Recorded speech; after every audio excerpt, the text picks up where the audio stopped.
I just did 12, I think, drawings of a vase of flowers with 8 different pens. The first pen I used was this Schaefer pen that has a really, really fine, not a great deal of flexibility, but the most delicate sort of all of the pens that I brought with me. And this was the first drawing I did of a vase of flowers in the sun and the wind and the fresh air.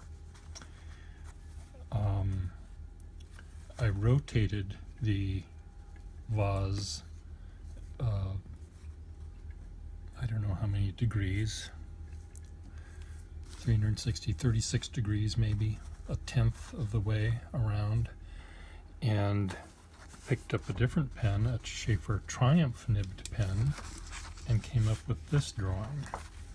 What I'm going to do, these are all going to be frames of a animation, so you'll see the thing rotate seamlessly. Yeah, right. So anyway, this was the pen I used for this drawing, which was a very stiff nib. It really doesn't have a lot of variety of line. It's similar to the one that I drew before, but even a little firmer. Number 2. Number 3, I used this pen, which has a broader nib with a little tiny bit of flexibility. It really wants me to draw wet and thick. It's like doing a tracing.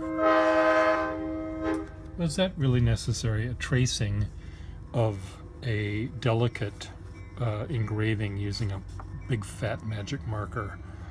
It sort of wants me to be bold and gutsy.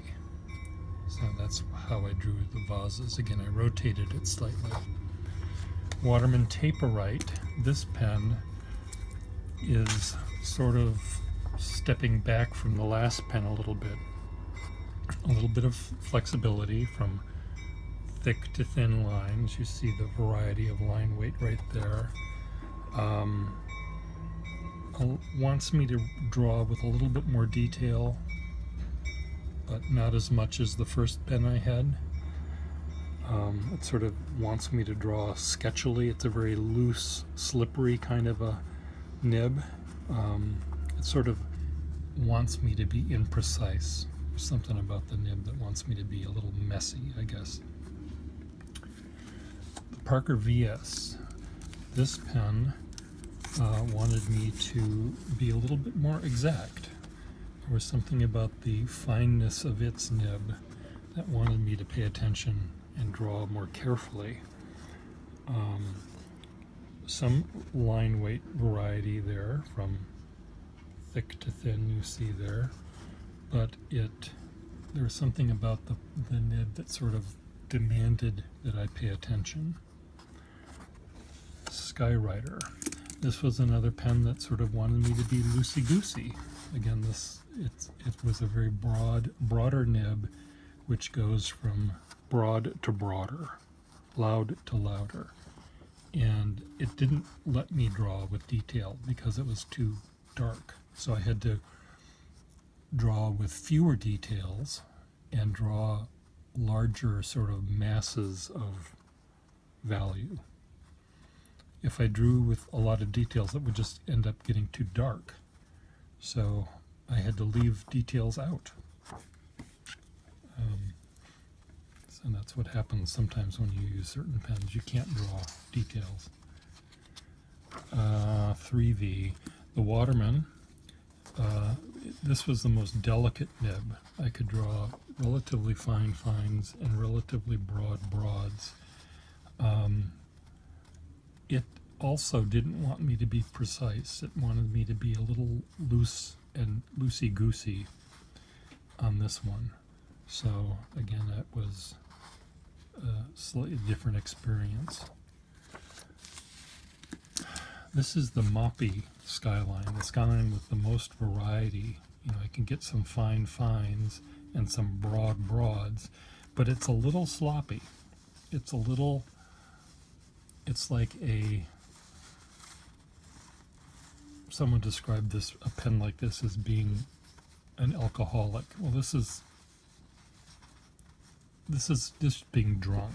This is a pen that sort of is a little slurry, a little sloppy, but the person who's drunk doesn't know he's drunk, so he's still trying to be elegant, but he's just slippery a little bit.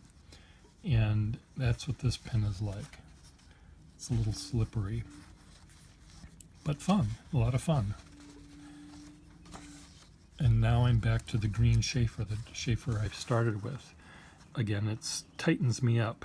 Even after this loose thing here, I immediately have to sit up straight when I use this pen because it's so tiny. The fine is so fine that it really wants me to draw. I wonder how different it is from the first one I did. See, here's the first one and there's the second one. So again, it sort of pulls me back. And then finally, oh, I've got two more. I've got the vase again, which is similar to the one I just showed you. A little bit more flexibility. And then I ended up with that big sloppy skyline again, the drunk skyline. So each of them has their charms. Each of them wants me to draw a certain way. And I do it. I follow what they tell me. And when I put these frames, I'll scan them all in and they become frames with an animation, you should sort of see the thing rotate. I'm not sure how well it will work because clearly I'm drawing very, very differently.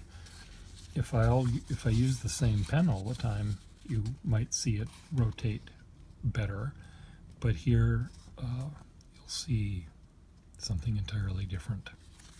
So there you go.